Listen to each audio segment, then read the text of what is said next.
আমার সন্তান হয়েছে, আমি সন্তানকে দেখি নাই। আমাদের বাংলাদেশ সরকার যদি আমাদের সহযোগিতা না করতো আমরা আসতে পারতাম না। আব্বুর সাথে তো আমার 8 মাসের মতো কথা হয় না। কিছু আওয়ামী লীগের লোক সিআইডিকে ফোন দেওয়ার পরে আমাদেরকে পুলিশ সহ সিআইডি এসে রাত 10টার সময় 8ই আগস্ট রাত 10টার সময় আমাদেরকে অ্যারেস্ট করে। আমার বাবা মোহাম্মদ বাদল, উনি এই 12 জনের মধ্যে একজন আর কি। যখন আটকা পড়ছিল জুলাই আন্দোলনে, হয়তো আন্দোলন করেনি, কিন্তু তারা একটা খাওয়া দাওয়ার আয়োজন করছিল অনেকজন মিলে, তো সেইখান থেকে আর কি সৌদি পুলিশ আটক করছিল। আমার নাম মোহাম্মদ বাদল, আমি সৌদি আরব 19 বছর যাবত চাকরি করতেছি। আমি সৌদি আরব আল গাসিম, আমি কমিউনিটি সেন্টারের দায়িত্বে ছিলাম। আমার মালিকের কমিউনিটি সেন্টার ছিল, ওর দায়িত্ব তত্ত্বাবধানে আমিই ছিলাম, পুরো ম্যানেজমেন্ট আমি করতাম। আমাকে একটা করা হয়েছিল যে শেখ হাসিনা 5ই আগস্ট চলে যাওয়ার পর 8ই আগস্ট আমি কমিউনিটি সেন্টার ভাড়া দিই। আমার ওখানে কিছু লোক ছাত্রদের খুশিতে তারা খুশি হয়ে, বিজয়ের খুশিতে তারা খুশি হয়ে, দেশের জনগণের বিজয়ের খুশি তারা খুশি হয়ে শুধু ঘরোয়াভাবে আমরা খাওয়া দাওয়ার আয়োজন করছিলাম, একটা পার্টির আয়োজন করছিলাম। এখানে কিছু আওয়ামী লীগের লোক সিআইডিকে ফোন দেওয়ার পরে আমাদেরকে পুলিশ সহ সিআইডি এসে রাত 10টার সময় 8ই আগস্ট রাত 10টার সময় আমাদেরকে অ্যারেস্ট করে। অ্যারেস্ট করার পরে আমরা জানি না যে আমাদের কেস মামলা কি। আমাদের অ্যারেস্ট করা পর্যন্ত আজ পর্যন্ত জানলাম না আমাদের মামলা হয়েছে কিনা। আমরা জানি, আমরা অনেকবার আকামা চেক দিছি যে আমাদের মামলা হয়েছে কিনা। মামলা নাই। আমরা খালি হাতে প্লাস্টিকের স্যান্ডেল দেখেন, আপনারা আপনাদের ক্যামেরা দেখেন, আমাদের অবস্থা দেখেন, 1 টাকা কাছে নাই, আমরা গাড়ি ভাড়া নাই, আমাদের খুব অসহায়। আমার বাড়ি জামালপুর মেলান্দহ। জানি না, যদি প্রধান উপদেষ্টা চেষ্টা করে তাহলে হয়তো আমাদের সুযোগ সুবিধা করে দেয়, ইনশাল্লাহ যাবো।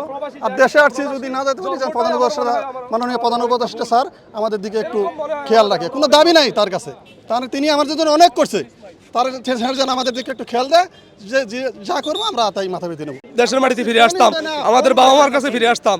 আমার সন্তান হয়েছে, আমি সন্তানকে দেখি নাই। বাবা মা অসুস্থ, আমি তাকে দেখতে পারি নাই। তাহলে আমরা এরকম দুর্ভোগের শিকার আমরা কেন? আমরা এই দেশের উন্নতির লক্ষ্যে কাজ করি, সেই জায়গায় আমরা কেন এরকম দুর্ভোগের শিকার হই? আমরা ওইখানে আমার খালাতো ভাইয়ের 5টা দোকান আছে, দুইটা মুদির দোকান, হোটেল আছে, আবার রুটির দোকান আছে। আমি ওই 5টা দোকানের দায়িত্ব ছিলাম। কি হয়েছিল সেদিন আপনার? ওই দিন আমি পার্টির জন্য 500 রিয়াল দিয়েছিলাম খরচ করার জন্য, উঠ কেনার জন্য। ওই আমার অপরাধে আমি টাকা কেন দিলাম? তো এই আয়োজন কি লেগে করলাম। 8 মাস জেল খাটিয়েছি। এই জেলের থেকে ওই 4টা জেল পাঠাইছি। আপনাদের অনেক কষ্ট হয়েছে, আমাদের মিথ্যা আশ্বাস দিয়েছে ছেড়ে দিবে। আমি ওখানে মালিকানা চাকরি করতাম। আমি দাওয়াতে আইছিলাম, দাওয়াতে আইসে শুধু আমি কিছু নবীদের কথা বলছিলাম। তো সিআইডির যে ডিবি কর্মকর্তা, ওদের হয়তো ভালো লাগে নাই, তারা আমাকে ফলো করে আমাকে পাকড়াও করছে আর কি। ইস্যু এই যে খাবারের আয়োজন করছি, আর তাদের ইস্যুটা আমাদেরকে লাস্ট পর্যায়ে যেটা আমরা বুঝতে পারলাম, তারা বলছে আমাকে তোমরা মানুষ জমা করছো। কিন্তু পৃথিবীর ইতিহাসে কোনো মানুষ যদি অনুষ্ঠান করে, আমরা কিন্তু খাবার টাইমটা দিয়ে দেই, রাতের ডিনারটা এই সময়, দুপুরের খাবারটা এই সময়, বলি না ভাই? বলি তো, অবশ্যই বলি আমরা। কিন্তু আমাদের প্রবাসীরা এশার নামাজ শেষে সবাই জড়ো হয়েছে খাবার জন্য। প্রথমে আমরা 50 জনকে খাবার দিছি, দ্বিতীয় টিপে খাবার দিলে হয়তো বা শেষ হয়ে যেত, মানুষগুলো চলে যেত। তারা আমাদেরকে ইস্যু করছে, আমরা লোক জমা করছি। কিন্তু আমরা তো লোক জমা করিনি, কোনো মিছিল মিটিং করিনি। আমরা ঘরোয়াভাবে যেখানে বসবাস করি সেখানে আমরা রান্নার আয়োজন করছিলাম। আমরা প্রথমে 2 মাস যখন ডিবি কার্যালয়ে ছিলাম, সবাই আমরা নিখোঁজ ছিলাম। অনেকে মনে করছে আমরা মারা গেছি, অনেকে মনে করছে যে আমাদেরকে মাটির তলে মেরে ফেলাইছে বা মাটির তলে রেখে দিছে। একেবারে নিখোঁজ ছিলাম আমরা পরিবারের কাছে। আমাদের বাংলাদেশ সরকার যদি আমাদের সহযোগিতা না করতো আমরা আসতে পারতাম না, 100% আসতে পারতাম না। তাই আমাদের বাংলাদেশ সরকারকে আবার সেলুট জানাই আমি।